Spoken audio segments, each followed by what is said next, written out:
Pahlawan super dengan segala kehebatan dan kekuatannya seringkali dipuja dan dihormati oleh masyarakat. Namun, di balik tirai kejayaan mereka, terdapat sosok yang membawa kebencian dalam lubuk hatinya.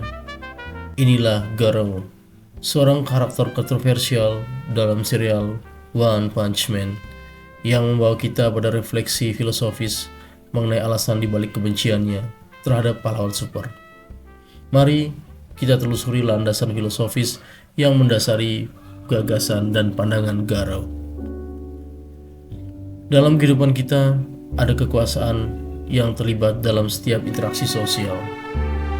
Pahlawan super dengan kekuatan yang luar biasa, mereka memiliki peran dominan dalam masyarakat. Mereka dianggap sebagai penjaga keadilan dan melambangkan harapan bagi umat manusia. Namun Garou melihat sisi gelap dalam peran pahlawan tersebut. Garou percaya bahwa keberadaan pahlawan super menciptakan ketidakseimbangan dalam masyarakat. Mereka menjadi simbol dominasi yang mengesampingkan hak-hak individu dan kebebasan dalam menentukan takdir mereka sendiri. Garou merasa bahwa pahlawan super menggunakan kekuatan mereka untuk memaksakan kehendak mereka kepada orang lain, tanpa mempertimbangkan kompleksitas dan nuansa kehidupan yang sebenarnya. Garou menolak narasi klise tentang pahlawan dan musuh. Ia melihat dunia ini tidak hitam dan putih, melainkan penuh dengan warna abu-abu yang rumit. Menurutnya, pahlawan super seringkali bertindak sebagai hakim, juri, dan algojo yang memutuskan siapa yang baik dan siapa yang jahat. Kebencian Garou terhadap pahlawan super muncul dari keyakinannya bahwa mereka menghancurkan keindahan dan kebebasan individual. Filosofi Garou mencerminkan pemahaman yang lebih dalam tentang kekuasaan dan pemberontakan.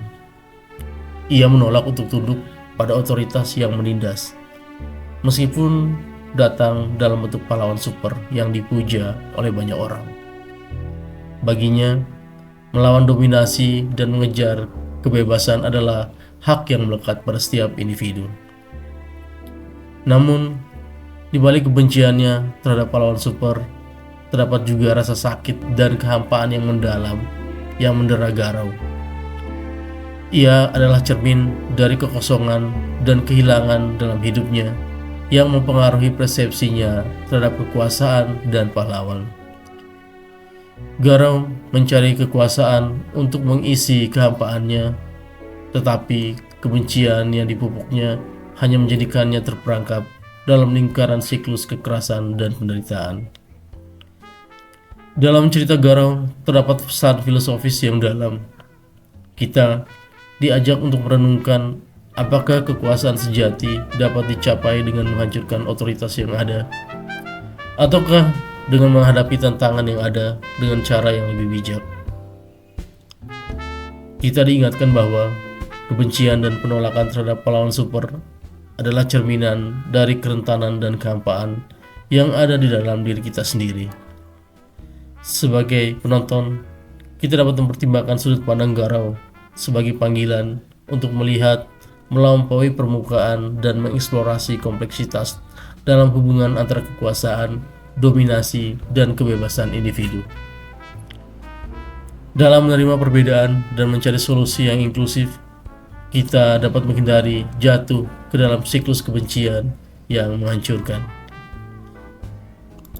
Akhirnya, melalui refleksi atas kebencian Garou terhadap pahlawan super, kita dapat menemukan pemahaman lebih dalam tentang dinamika kehidupan, kompleksitas manusia, dan perjuangan untuk memahami makna sejati, kekuasaan, dan kebebasan dalam konteks yang lebih luas. Dan bagaimana menurut kalian?